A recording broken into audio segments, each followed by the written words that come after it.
और निजाशी मुसलमान हो गया था, ये बात याद रखिए। लेकिन जब उसने दावा किया इस्लाम का तो उसने देखा कि इर्द गिर्द से मुखालफत शुरू हो।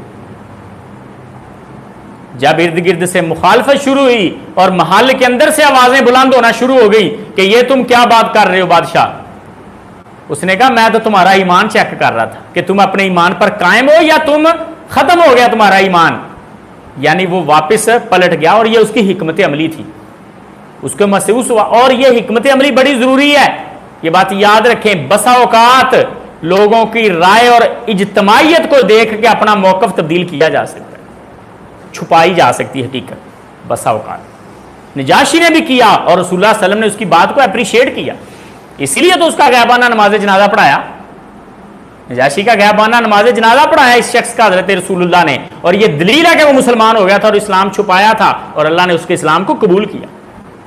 गैर मुस्लिम के लिए तो अल्लाह के नबी को इस्तिगफार करने से मना हुआ है कि आप नहीं इस्तिगफार कर सकते।